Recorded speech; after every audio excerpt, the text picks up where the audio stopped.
తిరుపతి ప్రజల ఇలవేలుపు భక్తుల కొంగు బంగారంగా విరాజిల్లుతున్న తాతయ్య గుండ గంగమ్మ జాతర ప్రారంభమైంది. నగరంలో ఎక్కడ చూసినా పండగ వాతావరణం నెలకొంది. రాయలసీమ రంగస్థల చైర్మన్ గుండాల గోపీనాథ్ రెడ్డి నిర్వహణలో బుధవారం భక్తులకు అంబలి పంపిణీ చేశారు. ఈ కార్యక్రమానికి ముఖ్య అతిథిగా నాయి బ్రాహ్మణ కార్పొరేషన్ చైర్మన్ రుద్రకోటి సదాశివం ముఖ్య అతిథిగా హాజరై అంబలి పంపిణీ కార్యక్రమంలో పాల్గొన్నారు. ఈ సందర్భంగా వారు మాట్లాడుతూ గంగమ్మకు ఎంతో ప్రీతికరమైన అంబలిని అమ్మవారికి నైవేద్యంగా సమర్పించి భక్తులకు పంపిణీ చేయడం వలన సర్వ పాపాలు తొలగిపోతాయని తెలియజేశారు.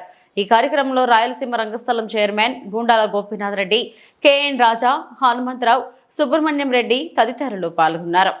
జాతర చాలా విశిష్టమైనది. మన సంస్కృతికి సాంప్రదాయాలకు నిలువుటద్దం గంగమ్మ జాతర. ఈ జాతర చేసుకోవడం తిరుపతి వాసుల యొక్క గొప్పతనం.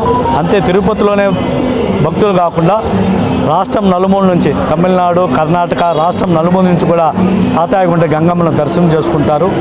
మన రాష్ట్ర ప్రభుత్వం కూడా గౌరవ ముఖ్యమంత్రి వర్యులు నారా చంద్రబాబు నాయుడు గారు, అదేవిధంగా కూటమి ప్రభుత్వము ఈ గంగమ్మ జాతర నిర్వహించేదానికి ప్రత్యేక శ్రద్ధ చూపుతున్నారు. రాష్ట్ర ప్రభుత్వం కూడా దీని మీద ప్రత్యేక శ్రద్ధ పెట్టి భక్తులకు అనేక సదుపాయాలు కల్పిస్తున్నారు.